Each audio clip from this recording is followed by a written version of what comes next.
10, 9, 8, 7, 6, 5, 4, 3, 2,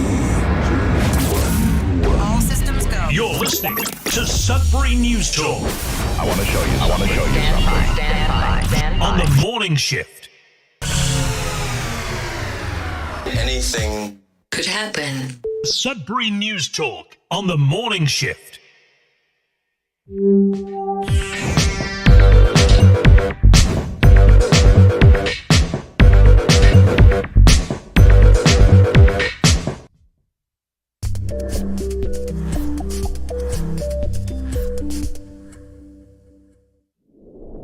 everyone, welcome to Sudbury News Talk on the morning shift. I'm AJ Walsh, glad to be here with you. Thankful that you're here with us. We're live on CKLU 96.7 FM on the radio, on terrestrial radio. We're also streaming live at cklu.ca. Just click on the Radio Player Canada app. You can stream us. If you download the Radio Player Canada app, you can take us with you and listen to us anywhere, anytime on your favorite device. Also, while you're there, just check out the merch that we got. Help support the station. If you need some cool stuff like a mug, a hat, a shirt, you name it. Nothing looks better than a CKLU shirt.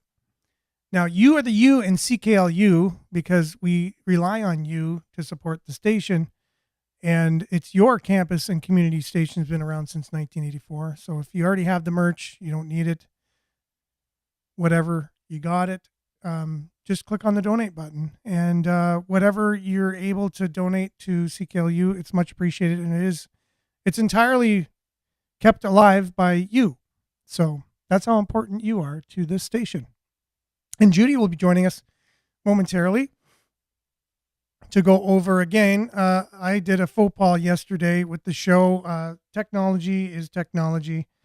And we have a software that we're remote. We're not at the corner of Elgin and Elm Street where the actual CKLU studios are. We're remote. We need software to patch us in. And anyways, the software I use has all of our shows archived, and sometimes it delays. It's such a delay that when I press, go live or whatever, it's actually just pressing the one of the last shows on demand. And it played a Christmas show from like 2 years ago. Anyways, so that's what people heard on the radio. I apologize for that. I know it's weird, but things happen in radio. We hear mistakes all the time on radio and TV and newspapers. There's humans behind them. And yesterday that happened. So Judy's going to come on. We had a great show, by the way. You got to go back and see it. The show from yesterday on demand on Facebook, YouTube, and X. That's where we're live right now. Facebook.com/Sudbury News, YouTube.com/Sudbury News, and later lives on demand on those two platforms along with X.com/Sudbury News. Make sure to like, share, subscribe, and follow those channels and pages, and mainly comment. We'll do our best to get your comments up on the screen for those watching, read for those listening. We'll dive right into a little bit of weather. And not only will Judy be joining us this morning for a brief overview of the fundraising event that we have for CKLU, but we have Zach Ireland on the show. He was with us from the very beginning of Sudbury News. He was with us for a large portion of Sudbury News or Sudbury Sports Talk on CKLU. So it's great to have him back this morning. We're going to be talking about the election because it's still fresh in everyone's minds and has a lot to do with, how things are going to roll out in our country and in our community.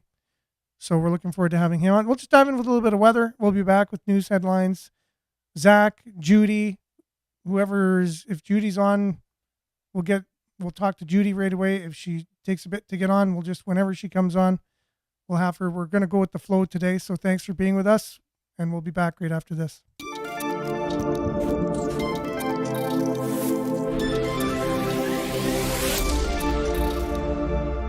And weather brought to you by Voyager Tire. Great people, great products, great prices. Let them know we sent you. Get a 10% discount on already discounted name brand tires. Currently, it's 12 degrees. Apparently, there's light rain. And today, 40% of showers early this morning, and then a few showers beginning early this morning. So there's a chance of showers early this morning, and then a few showers beginning early this morning. High of 17 today. So it's already Okay, it's already warm. It's going to get about 5 degrees warmer. Tonight, cloudy, 60% chance of showers, and wind becoming north 30 kilometers, gusting to 50, because right now it's coming from the southeast. That's where we're getting our rain from. It's coming up from pretty much Kingston area. You know, if you're looking at a map and then coming to us, that's where some of those showers are coming from. But the good news is tomorrow there's another 40% chance of showers. But then after that, Thursday, Friday, sunny, 15 and 18 degrees. And then chance of showers, 40% on Saturday, high of 15. Then sunny and 17 on Sunday. Hopefully it's a repeat of last Sunday. And then Monday, clouds rolling in again, high of 19 degrees. Look at your satellite taken as of 5 a.m. this morning. As you can see, a lot of that rain activity coming from the southeast. That's your Sudbury weather, brought to you by Voyager Tire. We'll be back with an update from Judy, and then we'll have Zach joining us right after that. So stay tuned. It's going to be a great show, or your money back. I promise.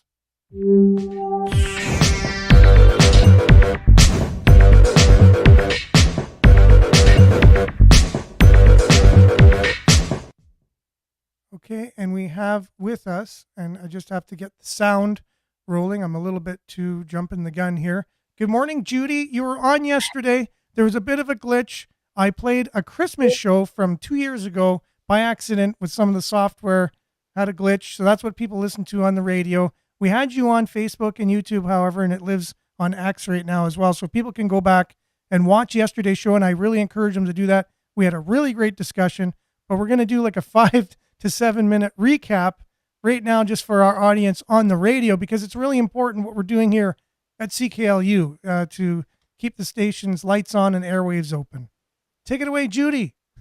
All right. Today we are talking about a fundraiser, and I know everyone listening to you loves CKLU radio, as I do, and we want to keep it on the air, and it's important that we keep doing fundraisers to do that. So the fundraiser we're talking about is taking place tomorrow night, Wednesday night at 7:00. So get your calendars out, get your time, get whatever it is that you record things on, and say 7:00 Wednesday night, Indie Cinema. Now you might think because it's at Indie Cinema that it is a movie. It is not. It is live storytellers.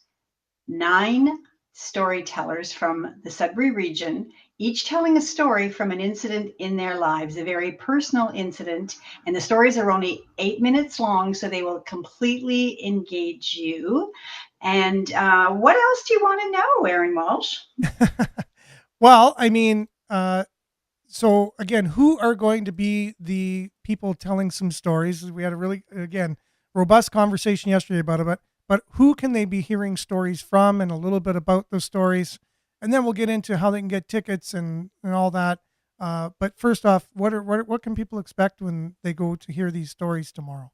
Well, a number of people in Sudbury still know the name Peter Williams because he was on CBC Radio for years, and he did CTV for years. He was on the news desk, and he's a real CKLU supporter. And so Peter Williams will be there telling a story that I will call it's the only life and death story in the entire night. He was working at CTV, and they got a brand new little wee camera. They'd used these huge cameras before that. And so they had an idea of what kind of shoot they would do. And that's all I'm going to tell you about that. It is an absolutely great story. Melanie Dahl will be there. And you might know Melanie Dahl from radio. She was on radio for over 25 years. She was a host on Q.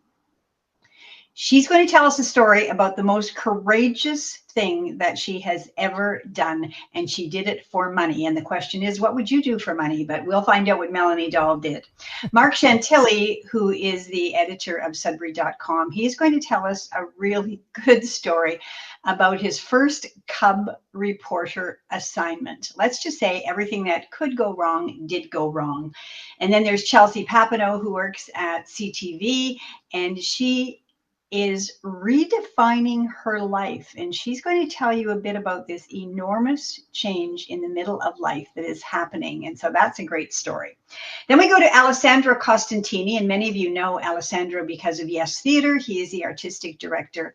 You would think he would tell you a story about theater. Not at all. He's going to tell you a completely different story that will take you all the way to Italy.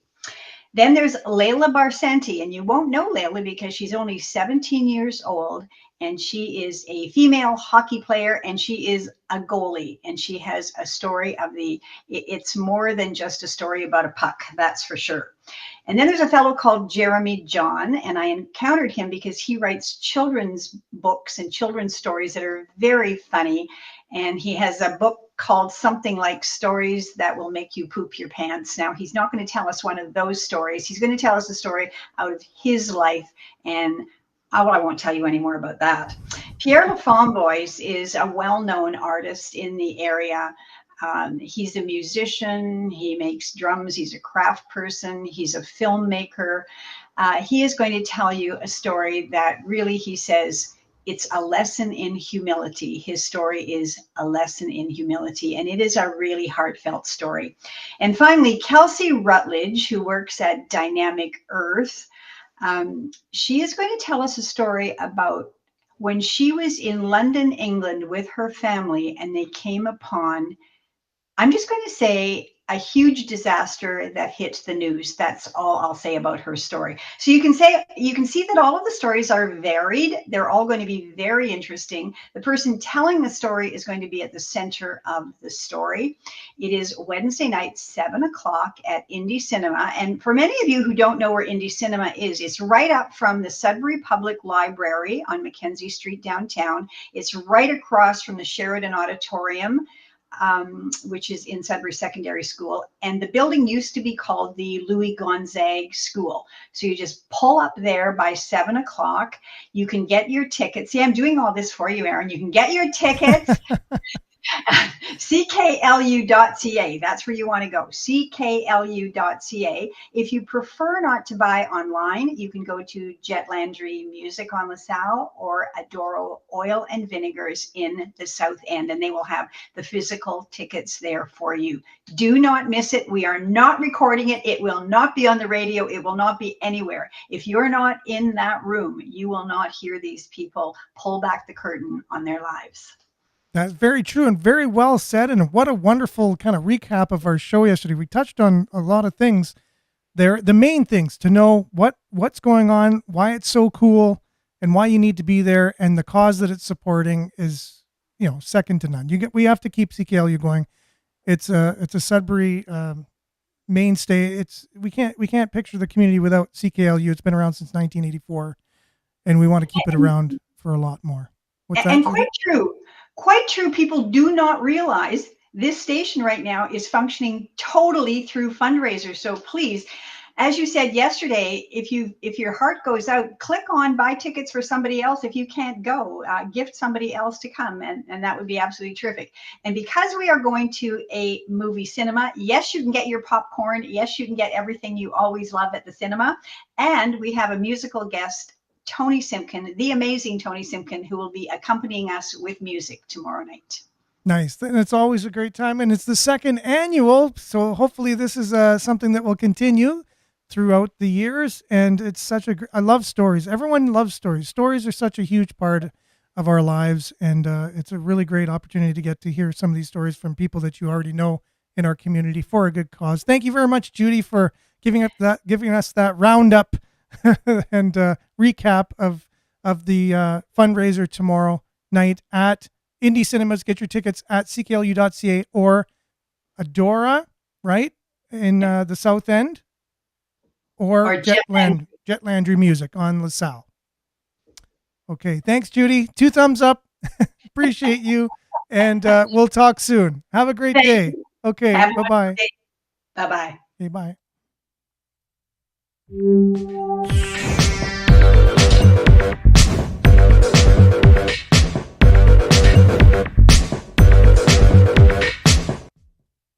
And we have Zach here on the show, who's been waiting patiently in the background.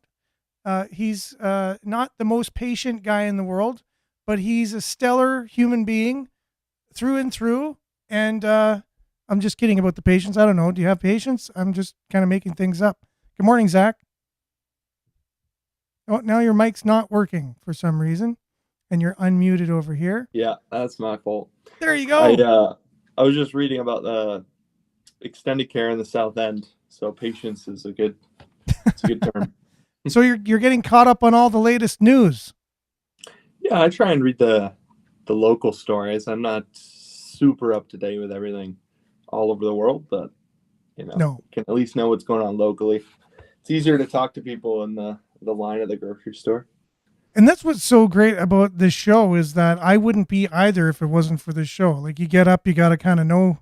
Like I remember the Pope just passed away recently, but he passed away in the early morning hours before I even knew anything about it. And Right. one of the people on the show said, "Oh, the Pope passed away," and I'm like, "Huh? What?" Didn't hear about it. Yeah. No, exactly. So we kind of just keep each other on the up and up on world events, community events. As we saw Judy just talk about the latest fundraiser for CKLU, and we try and talk about as much local news obviously as we can, and then some more regional news stories that still affect us, and national and international news as well that do affect us. So it's Sudbury News centric, although any of the things that affect us we still talk about. So what have you been up to lately, Zach? I know a lot of our old-time viewers will remember you from kicking off Sure. Sudbury News, you and I, and Billy, and Nick, and Pierre Benum, and things like that. And then so you guys have been busy there lately, and all kind of making guest appearances here and there, salt and peppered. So what has Zach been up to lately? What has Zach been out to? Still running my painting business. So I'm doing that basically with all my working time. That's what I spend time doing. When I worked the show here, I was full-time in real estate as an agent. I guess that was when we launched the show. I was doing that full-time. So my hours were more flexible. Now I kind of have to be on the job. So that's why I'm not on quite as much as I'd like to. I've also got 3 kids at home, and that keeps our mornings pretty busy. So a day like this is kind of exceptional that I can get away and before I go work for the day, I can do the show. I know a lot of people like listening to the show are in the same situation where they'll listen to the show and then right away they'll probably have to go do whatever it is they do.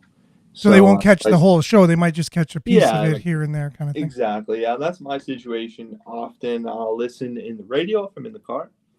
I'll listen on the YouTube channel if I'm not in the car. And I don't know what it is, but technical shortcoming I have, but I've tried so many times to find the show on Facebook, and it is an absolute maze on that website. It's anyway, it might be how I'm doing it, but are you following the page? Yeah, for sure. Like I see it when I'm not looking for it. Oh, I'm sure other people will relate. It's like it will pop up at the time of the show on the thing, but I find if you try and look for it, it's very hard to find. It is. It's actually, you have to go right to facebook.com/Sudbury News.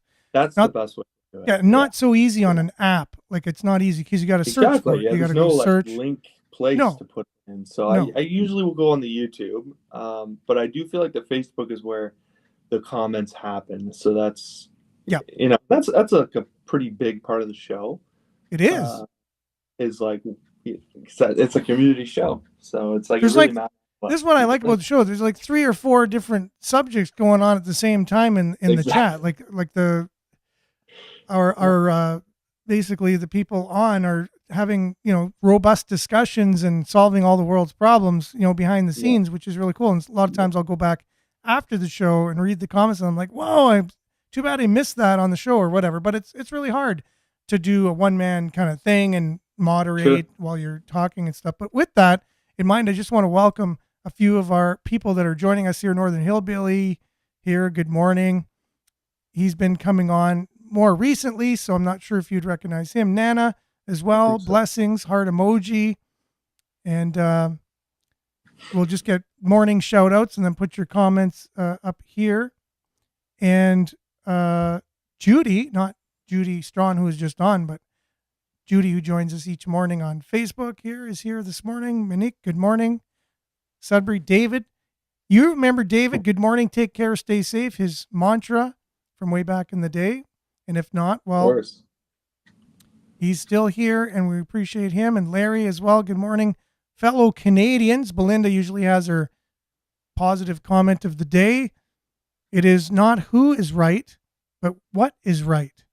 This is important. The truth is often not very complicated. What gets complex is invading the truth. So it always makes you think. Belinda always makes you think. And then I'll usually go on a rant after her kind of thought of the day kind of thing, because it provokes something that I'll elaborate on. But yeah, much appreciated with that. And it is true. Truth is simple, and sometimes we make things too complex for no reason. But the truth is always simple when you just kind of get down and boil things down. Hazel, good morning. Prayer emoji, same to you. Urge all Canadians to go and look up Agenda 50. Have you looked up Agenda 50 yet, Zach? Never heard of that. Have you ever heard of Agenda 2030? I obviously the name, yeah, but I can't say I've looked it up. So it's nothing compared to 250. This is when we all become slaves to the government, and you will have no choice. Go look it up. So anyways, yeah, there's nothing wrong with looking things up. Agenda 230. It's the UN's kind of plans for the world. It's pretty simple. I see. Okay. They just lay them out for you. They go, here's all of our things. And if you just look at them at a glance, it seems really great, we want clean air. Right. We want, to eliminate poverty. We want, all these. But then when you look at how they're going to do it, you go, really? Is that the best kind of way to go about doing this? Is that going to work in everyone's favor kind of thing? And Marianne's joining us. That's a good question. Exactly. Marianne's joining us from Barrie, liking and sharing as usual. And Leonard as well. Good morning. Carney meeting with Trump today. We're going to talk about that maybe. I don't know. Maybe, yeah. I'd love to be a fly on the wall. Yes, for sure. Maybe the, people who have their secret devices in the White House will be able to be a fly on the wall. But other than that, Vin, morning to you. And Marianne's giving the love to both of us. Okay. And just good morning, everyone joining us. Liette, just to let you know, I'm still keeping my commitment that I made to you way back when we visited for a brief time in Collingwood. And just to let you know, that's still happening. I'm still keeping in my thoughts and prayers for you and your family. And so some comments coming in here from when we had Judy on. So, and again, welcome everyone who's coming on. If I don't get to your comment, it's not because I'm moderating and I don't respect what you are saying. I respect what everybody says and believes and your point of view, but I'll just get everybody's things up on the screen. Zach, you approached me at church on Sunday and you said, hey, I want to come on the show and I want to talk about the election. And I said, well, we don't really talk about things like that on our show. No. No, I didn't say that. I can't believe that.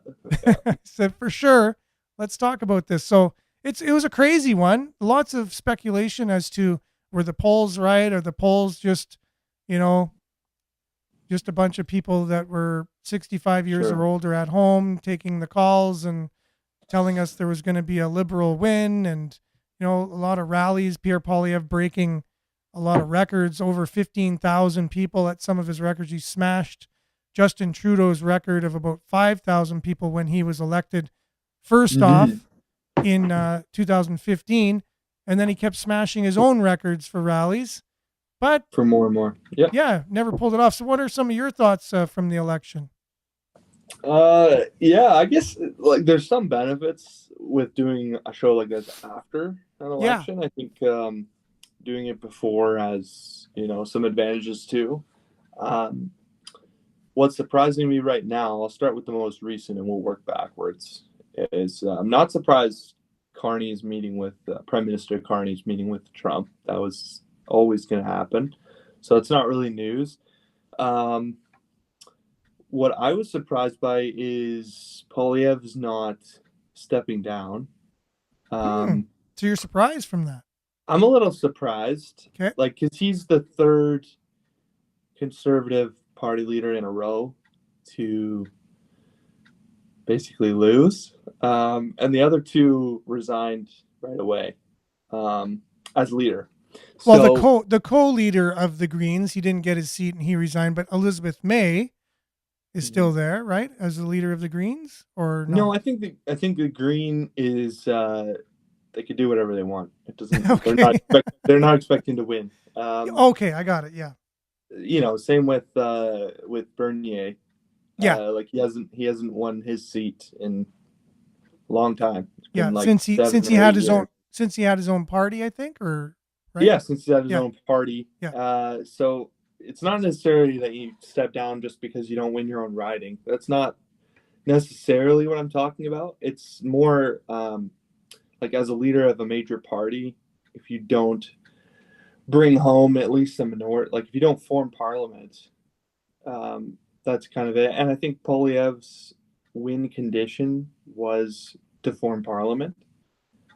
I think all the conservatives were thinking that. I don't think it was like we're gonna win 10 more seats and still be in, like have a liberal minority. That's like I don't think that was their win condition. I don't think they were expecting that.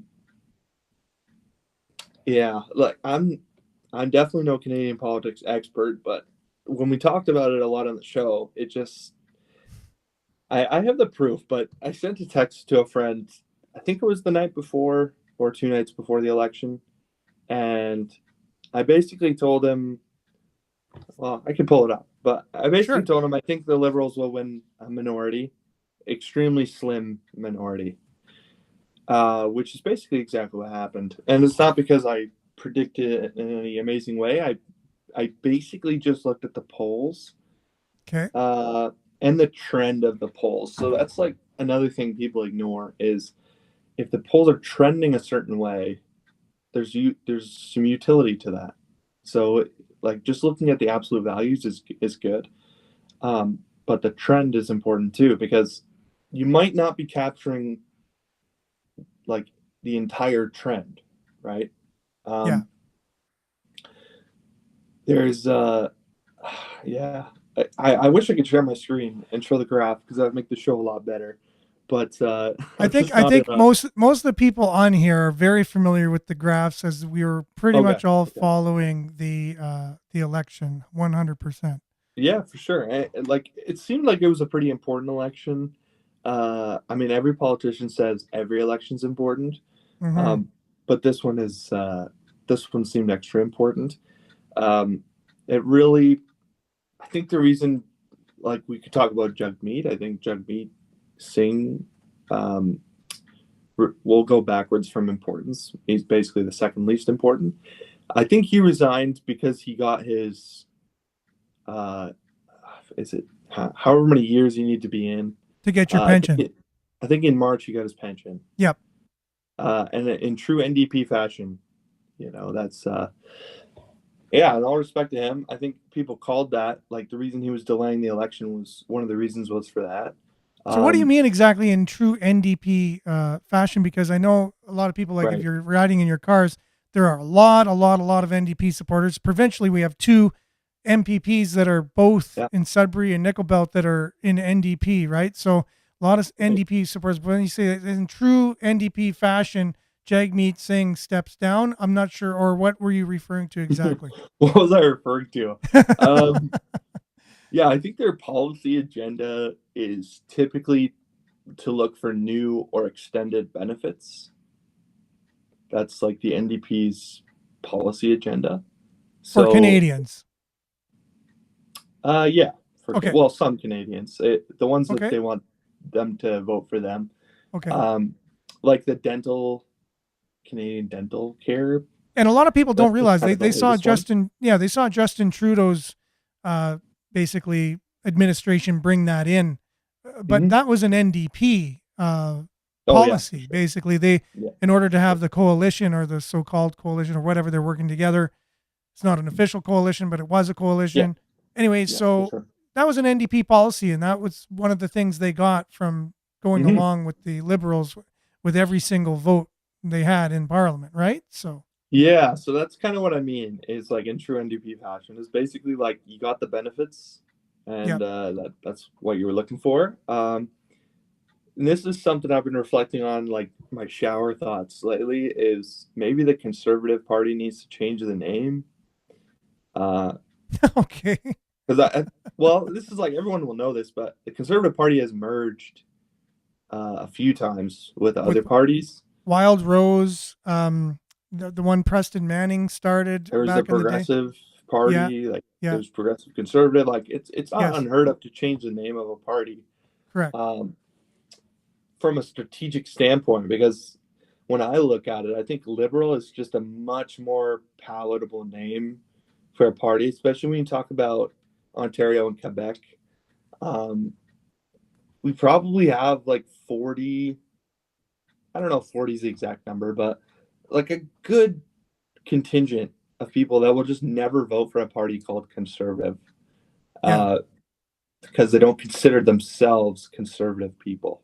Do you think we can get away with the party formerly called Conservative? Do you think that would work? like Prince? Yeah. No? Yeah. No, maybe. I'm not an expert in naming, but it's I don't know, it just came to mind.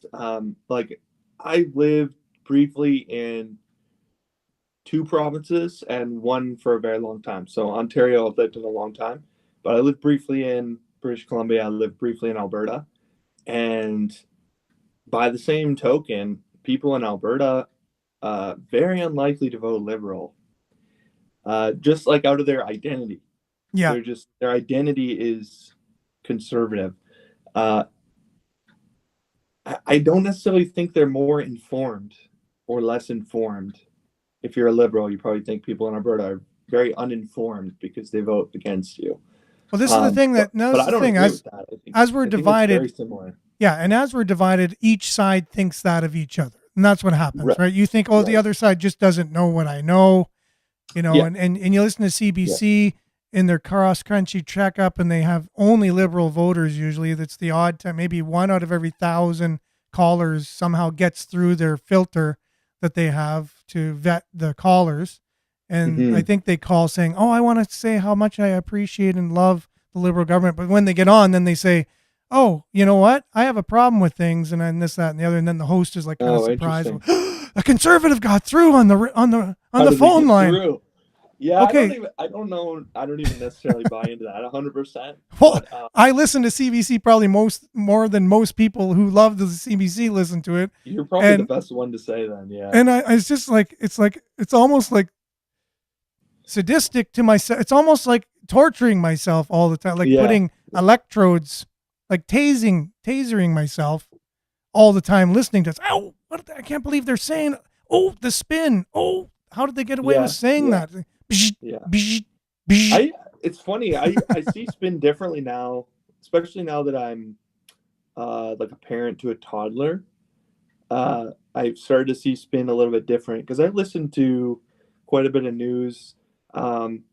Generally not political news. It's like, I don't know. I like listening to business, CEO interviews, and even those have tons of spin in them. Like the assumptions that for sure. The assumptions that you take with you are basically the spin that you're going to put on. And if you have for instance, like if you have a positive bias, positive spin, everything that happens to you, you're going to spin in some positive way, which is not. I don't think it's only a good thing. I don't think it's bad either, but I don't think it's only a good thing because you're not looking at the world objectively. No, but this is the problem we have in our media landscape. Yeah. In Canada, is that we have subsidized media from the government. Yes. Not only subsidized, but totally paid for in the instance of the CBC. It's all paid for, $1.4 billion, and then Mark Carney promises during the election to make sure, hey, you don't ask me real questions. I'll give you another $150 million if you just kind of go along with me here. A wink, wink. So that's me. That's my pessimistic way of saying it. You look at that.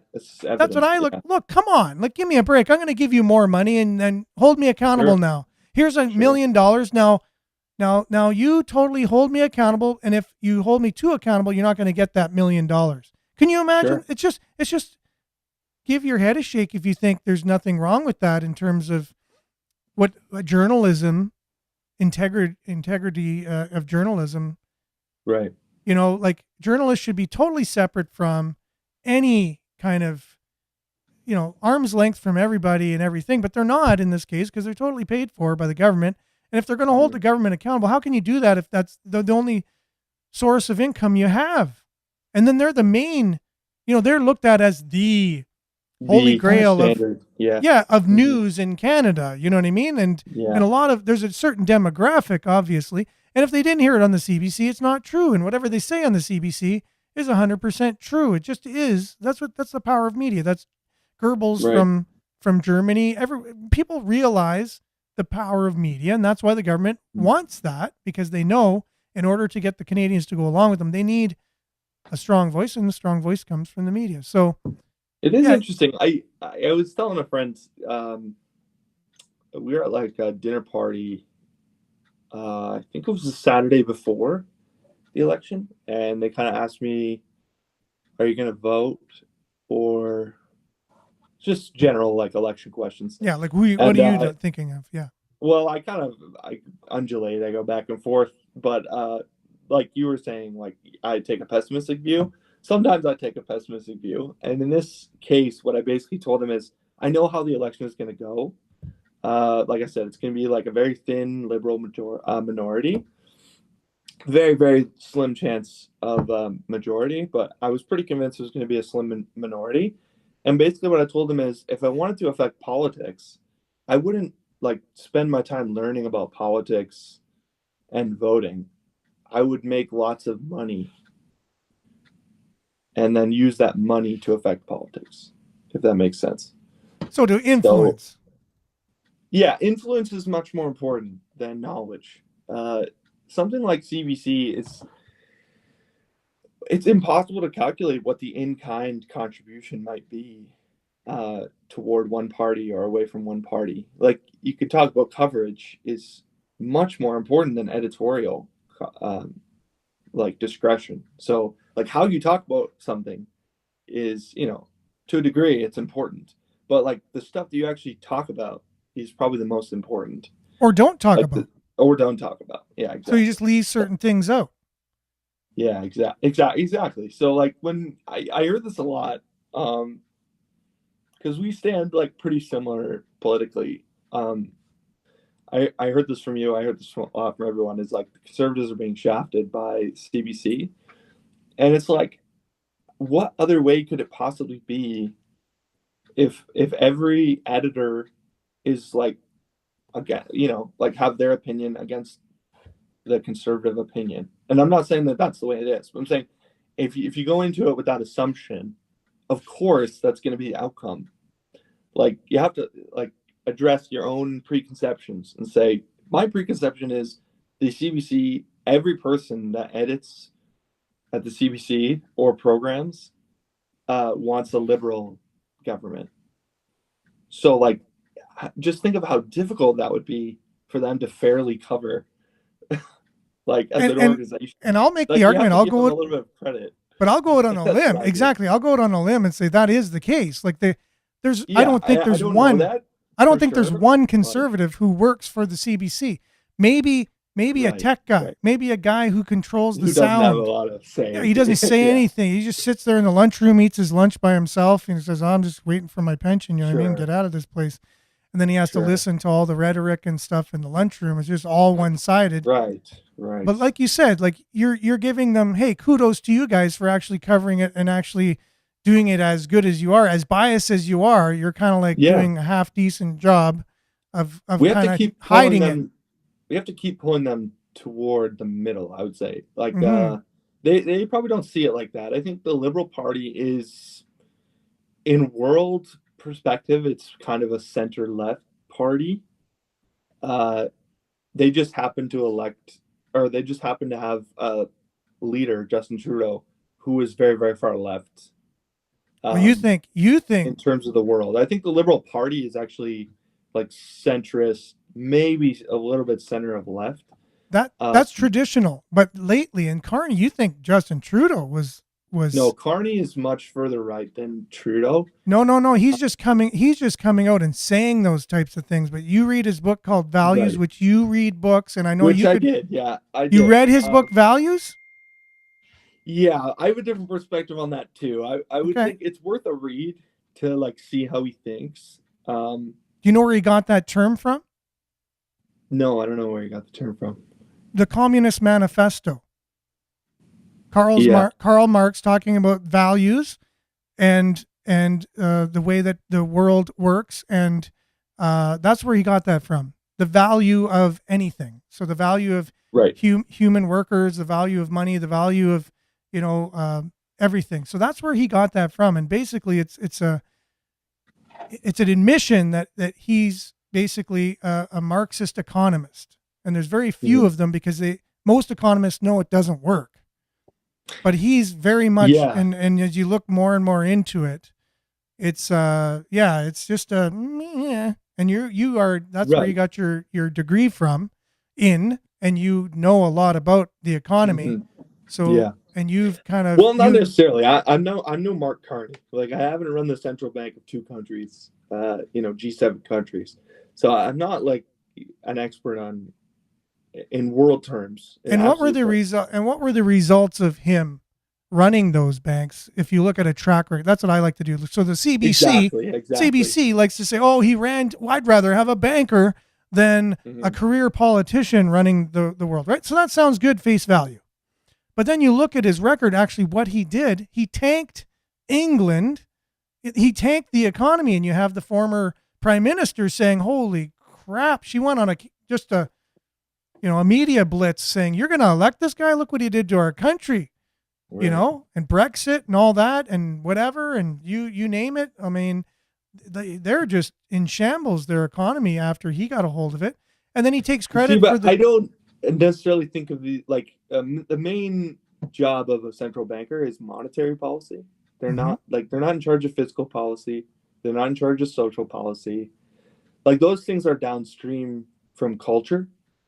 So monetary policy is really downstream from culture. Like central banks don't have a whole lot of they have very strong influence and very strong levers to pull, but they don't have very many. So something like modern money theory, which is like an economic theory that hasn't really become mainstream yet, but it might soon, is something like his book is like heavily influenced by. So modern money theory. Yeah. Sorry, go ahead.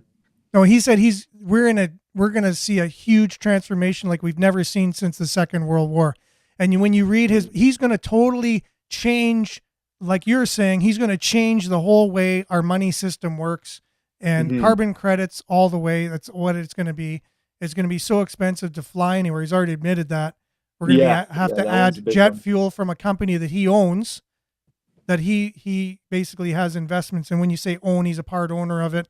It's all about his investments in Brookfield, and you name this, and you look at if you have a chart and look at all the companies he's involved in and all the initiatives he's started. So he's going to get kickbacks from all that jet fuel that he's going to force through policy because he's conflicted.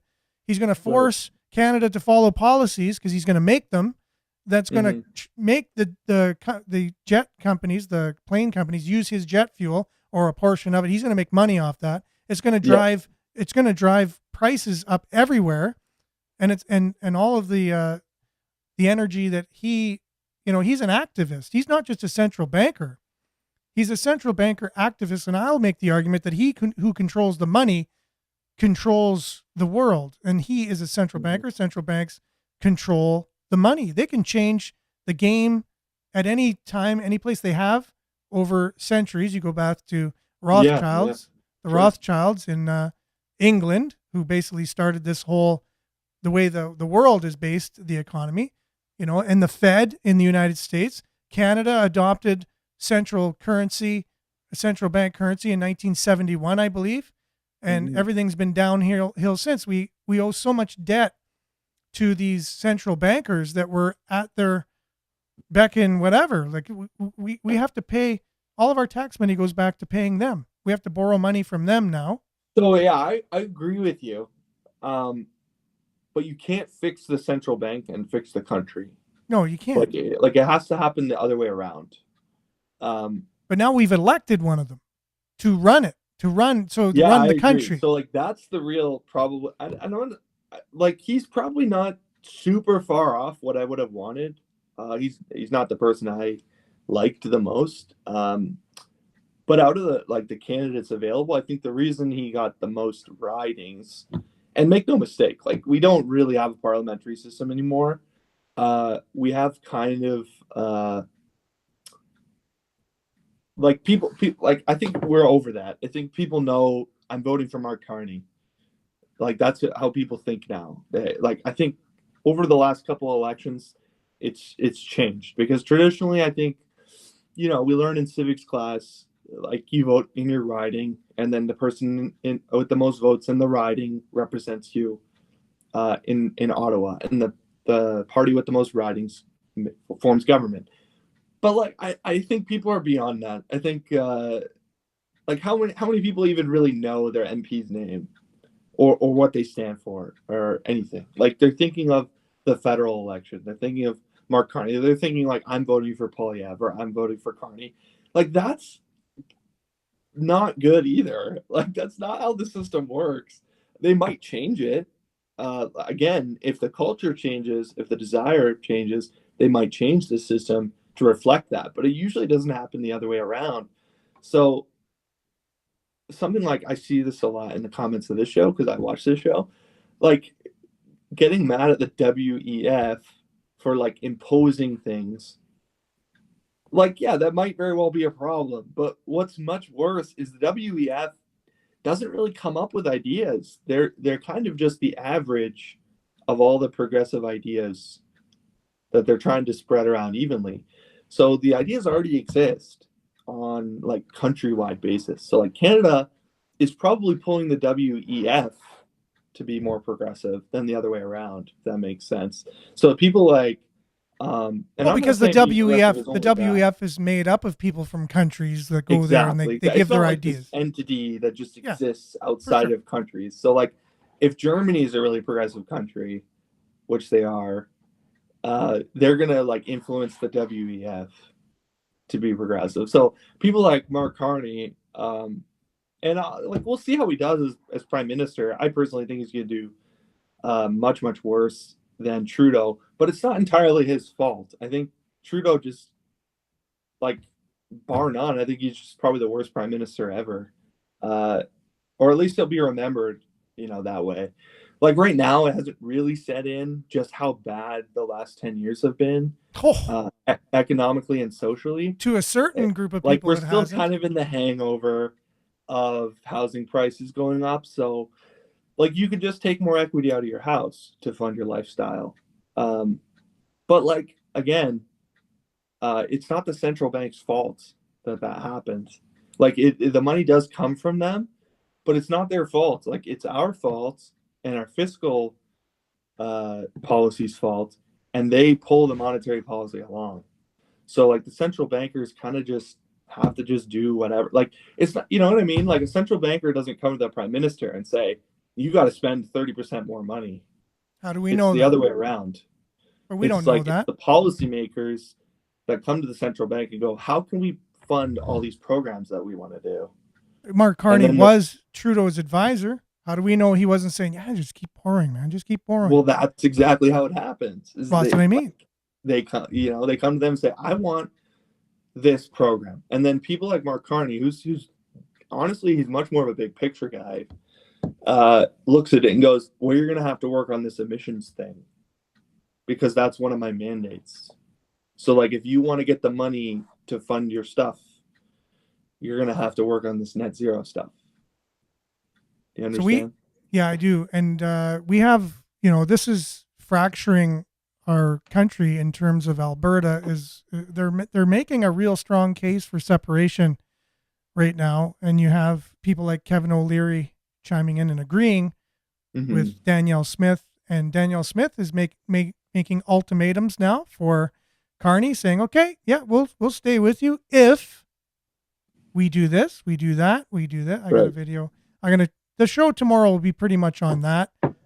So I have a bunch of videos I put together of making the case that there's a good chance they can separate, and legally they can. Yes. People think, well, it's impossible and whatever, but no, it's actually not. And talking about 51st state, they could more easily become one of the 51st states before Canada. I mean, that was, I don't Of know course. how serious Donald Trump was on when he said that or not, but there's Oh, he's actually serious. there's actually a real good chance that Alberta, and wouldn't that be sad? The one province that actually makes Canada the most money, potentially the energy source, it's kept Canada going for years and years and years, would then become the only part of Canada that becomes part of the United States, and we lose one of the biggest portions of something that would keep Canada going. People don't understand, politics and what could happen. Well, it's like if you have a family and the dad's the only one that works, basically. Yeah, exactly. And then the dad leaves. It's Yeah. it's gonna be hard. It's gonna be hard. Exactly. Not to say the rest of Canada is slouching. I think Ontario, like GDP wise, Ontario is pretty big. But But when you without look at Alberta, when you look overall, like Ontario does not operate at a surplus. So, and Quebec especially, like does and we not take operate at a surplus. we take transfer payments from Alberta and Ontario. Like how Exactly. So, like, unfortunate and dumb is transfer that? implies they're operating at a surplus. But I heard a lot of good points in this. Like when I lived in Alberta, I think we get the sense Alberta's like hyper conservative and no nuance. It's not true. I think it's probably like 60%. And the reason is it's 60% is because so many people that work and live in Alberta are not originally from there. Correct. And then typically they'll retire back, wherever they came from. So like this is the big thing with the CPP, Alberta complaining about CPP, Canadian Pension Plan, is like Alberta doesn't draw Canadian Pension Plan at the same rate that they pay in. And it's like, well, if people just work, like spend their working years there, that would make sense. So, like it's holistic thinking like that. You know what? My strategy, and we haven't even really mentioned Trump because as much as like CBC and I actually watch CTV more than I watch CBC, but same as you, it's like I grit my teeth. But the thing with CTV is like they care a lot about Trump. Well, do they, or are they being like their edit, they talk a lot about him. Now, whether they care actually a lot care about about him a lot, they're told to talk about him. Because of that, or maybe not because of that, but Canadians really care about it too. And Well, because they only care about it because of the news. That's the thing. No, I don't. I think I don't they would think so. care I think about it anyway. it's the way the but news shapes it for them. The news, they do shape it. It's but very crafty. I think they would care anyway. And the reason I think they would care anyway is because since Trump got reelected, it's kind of been a topic. Like even before we knew the federal election was happening, like people were really, really upset. But it's because of who it's the what it is. It's Trump is just an illusion a lot. He's a media made kind of image that he's been crafting his whole life. He's everything the media is. Like, you know what I mean? To say that the media has nothing to do with how we feel about Trump is like this is a whole, what do they call it when you do a case study? It's a whole case study in how media can influence people. I agree. With that influence. And Trump's like really good at that. Exactly. I think Trump made an unforced error. He affected the election in Canada. He single-handedly to push Carney over the top. I think he made an unforced error.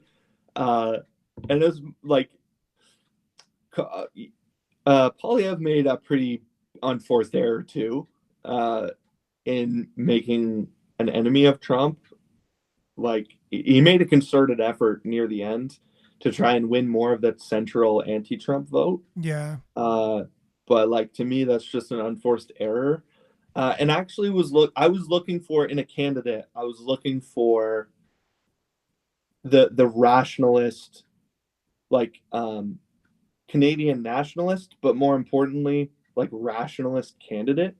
And unfortunately, the four major candidates, like including Bloc Québécois, were all in complete lockstep on their like America That's the policy. number one. And That's the I was number one looking enemy. for the opposite of that. I was looking Yeah. for someone like Carney. I thought for sure Carney would pick up on this and say, like, I don't like the stuff America's saying, but to be honest, guys, we don't have a choice. To me, it's politics. They are the only dog in town. Politics is its own thing. Like, to have somebody who's Yeah. like balanced and whatever. They only had a month to kind of make a point. And if people can Right. just sell a bunch of shirts that say elbows up, and Yeah, like that's that mistake. alone, get Mike Myers to come up and put a Canada jersey on, and Yeah. take a shot that you miss a wide open net on for publicity. Right. Right. Right. And then that's all you really need to do. And you're a central banker, and that's your main reason. So they knew what they were doing. Like, you're a central banker, and this is the thing with Carney is, like, I don't think he's as dangerous as like people think, because he's not that smart and stuff like this. I like, he's not a policy wonk. I think he's again, bankers don't have that many levers to pull. So, like, he's big picture, but he made a couple unforced errors. Like, it would have been so much better. I don't know if he would have won any more votes, but it would have been so much better for him or Polyev to be like, listen, America swings wildly left, wildly right every 4 to 8 years. It's going to come back. Yeah, Canada's a little different. Let's not be too hasty about this. No. Let's get a good trade deal. We'll coast it out. Trump's going to be done in 4 years. Like, we're a lot smarter than that. We're not that dumb. Like, we're gonna come back. We're gonna record. This show is recorded. We're gonna come back to your predictions here. So I would say, Carney's just as not as dangerous as Satan. So Satan, we don't have to worry about him too much. He's less bad. He's gonna lose. He's not the smartest guy in the world. Look at the decisions he's made. Carney's like Satan. So, but is Satan dangerous? To a certain extent, just to understand his realm that he's in and what he can do. Sure. I would make the same comparison. Yes, I am making a comparison of Satan to Carney. And I would say there's a lot more shared attributes there than the opposite. And that's the way I view him. Is he dangerous? Well, he's as dangerous as Satan. Do we have to fear him? No, because there is an antidote for that. But he is going to affect you if you don't recognize what he's capable of and what his plan is. He will then carry that out. So we will see, and we're going to come back. We're going to have you back on the show, obviously, from time to time, and continue the conversation. But I really appreciate the fact that you have an other view. We're not just in an echo chamber. You're like, no, I don't really feel that things are as whatever, as apocryphal or whatever going on here. Whereas I'm like, okay, there's I'm real pessimistic of our Canadian future. You're more optimistic about it, which I really appreciate, and we need more of that. It would take me another hour to defend that. So I appreciate your point of view, Zach, and I'm sure our audience obviously does as well. And there's a lot of love for you. And you didn't mention with your young family at home, you just had a set of twins, young twins, and you have another youngster as well. So you have a very young, full family at home that you're taking care of, you and your wife. And so you got a lot on your plate. And so to take the time to come on the show this morning, really appreciate that. So thank you very much, Zach. Sure. And anytime, you just have to say, hey, I'm on the show tomorrow. Invite. You're coming anytime you want. So you're welcome every day if you want. So appreciate it. Yeah, it was great talking. I wish I had another hour, but me too. It always goes by way too fast. Okay, Zach. It goes way too fast. Thanks, and we'll see you very soon.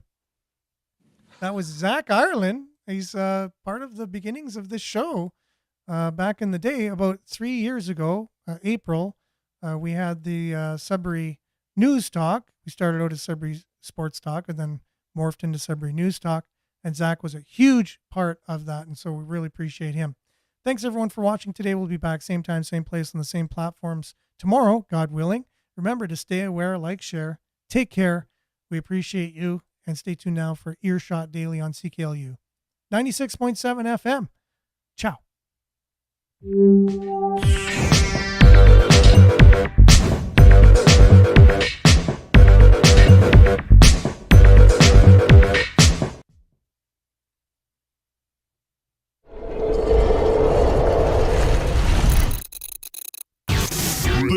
This is Sudbury News Talk on the morning shift.